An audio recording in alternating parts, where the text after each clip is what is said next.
If you stay to the end of this video, I'll give you a small update on my channel, so stay tuned. Hi and welcome to my channel. I'm Øystein and I'm trying to become a bookworm. And in today's video we're talking about the books I got from my grandfather.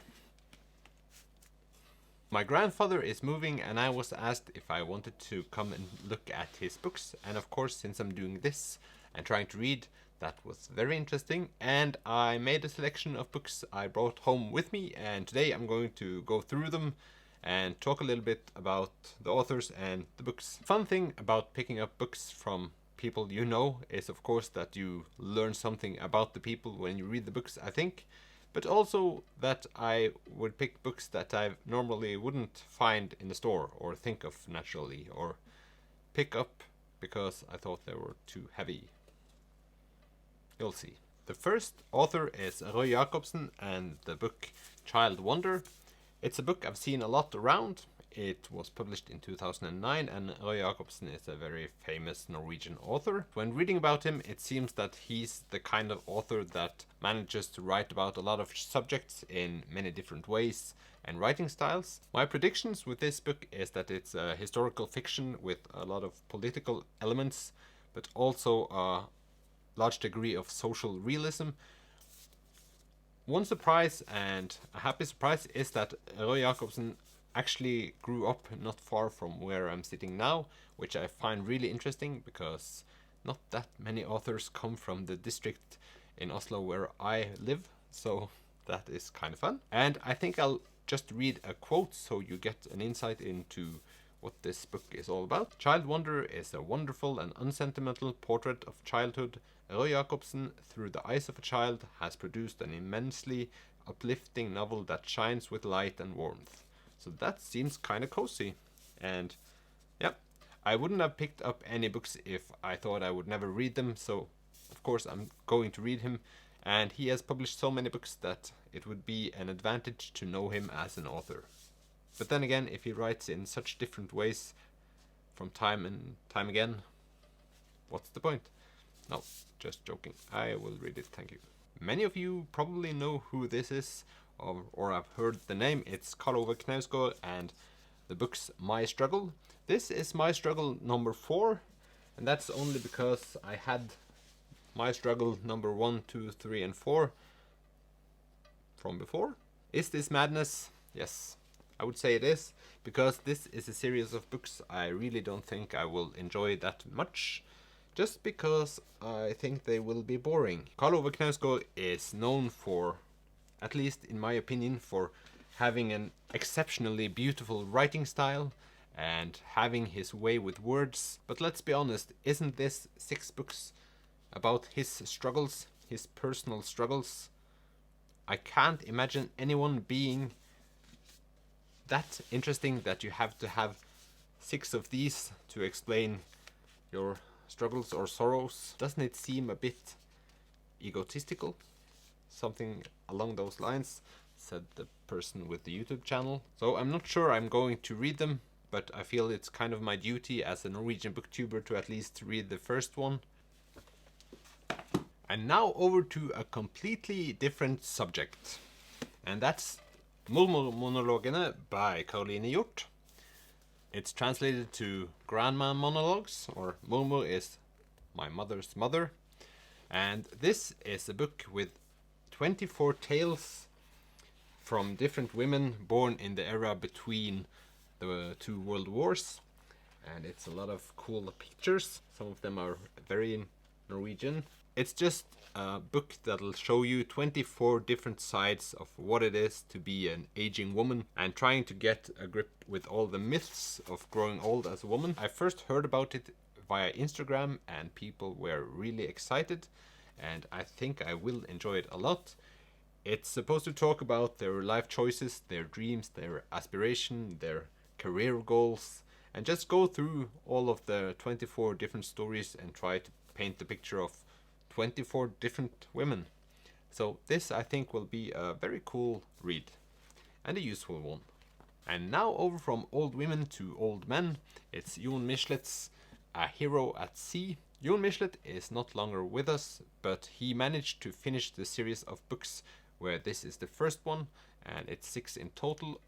This in particular is about the people who sailed for Norway during the Second World War. Ordinary people transporting fugitives and goods from Norway to Britain, for example, or information. Many people have traveled across sea during the Second World War in small boats. It's sort of one of the most significant things happening for Norway during the Second World War. This book seems to have gotten nothing else but applause from the public, and it's supposed to be a very realistic tale about the people who did these kinds of deeds during the Second World War. It's sort of a difficult choice starting these books, because once you have started, you might feel you have to finish, and it will take so much finishing these books. Should mention one of the cool things about getting these books is that there are so many cute bookmarks in them, which I absolutely love, and I only have one bookmark, so that'll come in handy.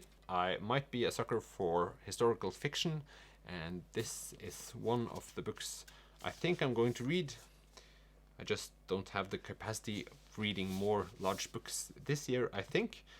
But one thing I've been thinking about lately is that when listening to audiobooks, which I discussed in an earlier video, I think this is a perfect example of a book I might listen to an audiobook with, so I can read one chapter and listen to one chapter, just to make the process shorter, and then I will feel good about myself having this in my shelf afterwards. Then over to an author I recently talked about on this channel with my 4 books that changed my life video that I published in January, and that's Lars Saabye Christensen with these 4 books. He had a lot of books from Lars Saabye Christensen, but I've actually read all of the other books he had by this author, and that's not often I say. A collection of short stories with 4 different themes. I'm not going to go into them in particular, but the one that's translated to English is Oscar Wilde's Elevator, which I have no clue what it's about. In general, I haven't read that many short stories. It's just because it's too little of a commitment. I'm afraid if I'll start reading one of these, I'll just read the whole book instead of reading the short stories one at a time and make it sink in. Instead, I think I'll just rush through them all, because I feel reading is sometimes a sprint, even though I'm trying not to think that, but with my current reading goals, it's difficult not to. But I've read Lars Saabye Christensen before, as I said, and I really enjoy his stories and writing style. And as I mentioned earlier, the cool thing about receiving books is that I now have 4 books I would never think I would read before, but there is basically no reason why I shouldn't. Maybe one of my reading goals next year will be reading a collection of short stories. So here they are. The next book is also a Michelet, but it's Marte Michelet, which is the daughter of Jon Michelet. And you can sort of see a pattern here, because she also writes about the Second World War, and she writes about a Jewish family. This is a critically acclaimed book, but it also stirred some controversy after publication, because one of the central themes of the book is what did the Norwegian forces know about the Holocaust. And this book talks about this family and what happened to them, and sort of takes a deep dive into the story of who knew what and who did what from the Norwegian side during the Holocaust. So that's why it's called the biggest crime. Maybe I'm blowing the controversy up. I just remember there were a lot of debates around the time of the publication. But nevertheless, it's supposed to be a very good book, well written, and yeah, will be read, I think. I've now talked about Norwegian books, and I suspect that older people have read more books from their own country than younger people have, or at least that's my thought. I don't know if it's true, but at least there were a lot of Norwegian books in my grandfather's shelves. And now we're going to travel far, all the way over to Sweden and Fredrik Backman's A Man Called Uva. I read a book from this author last month, of course, and I really loved it. And I've seen the movie for this book and really loved that movie. So there has to be something in Backman's storytelling that I really enjoy. It's one of those bookmarks again. This is about Ove, which is an old grumpy man who suddenly gets 2 neighbors that lifts his spirit but he doesn't want to show it yet. But they bring out the best of him. And it's a moving tale, it's a sad tale, and it stirs up all your emotions. I'm guessing that Bachmann is a specialist in taking ordinary subjects and making them emotional more than you would like them to almost, but at the same time not being too cliche. I would think that someone thinks that there are too many cliches in this book, but I don't care. I think I will read it, but maybe I'll read some of his other books before. But at least I was happy when I saw this in my grandfather's shelf. Then we have arrived at the last book of the day, and it's Frode Grytten with Men That No One Needs. Frode Grytten is an author I think of when I think of the concept of an intellectual elite, because he is a well-known author inside some circles, but I don't think he's the most selling #1 lister author out there. But he has written a lot of books, and friends of mine love his books, so there has to be something good about it. I read somewhere that his writing style is sober, and another place that it was unsentimental. He comes from the western part of Norway and writes in Norwegian nynorsk. For those who do not know, we have 2 written languages in Norway, so Norwegian nynorsk and bokmål. Don't know the English word for that one. It's not important. Norwegian nynorsk is, as you might expect, the form of language I write, and it's about 10% of us here in Norway, so we're not a big group. But I feel that authors that write in Norwegian nynorsk, how should I say it? Their fans are very eager, I could say, because it's a kind of different way of writing. And I also suspect that people that read, Norwegians that read, are more prone to liking nynorsk than the rest of the people in this country, if that made sense at all.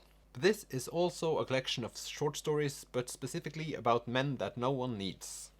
I don't know that much more about it. I only saw this in the shelf and I thought, I need a Frode Grytten novel. So these were the books that I wanted to bring home with me, and I'm surely going to give you my thoughts on them when I read them. At this point I've brought too many books into my home lately, and I'll make a book haul at the end of this month, and it's not going to be pretty. I told you earlier in the video that I would have some channel news, and here it comes. I've been doing this for almost exactly 1 year, and I thought it was about time that I became a Book Depository affiliate, and so I have. And that means that I will be linking to the books I talk about in the description of the videos. And if you click the link, there will be no added cost to you, but I will get a percentage of the books you buy. So if you use my affiliate links, you will support my channel. I think that was that. I said it was small channel news. I think it's important to be transparent about these things, and I thought it would be worth mentioning.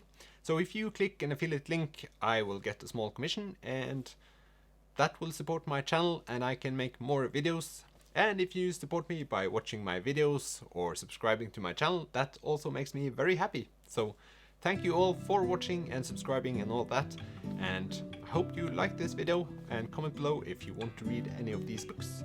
I know not all of them are translated to English, but if you want to, I can translate them and read out loud for you if you want to. So I'll see you next time. Bye!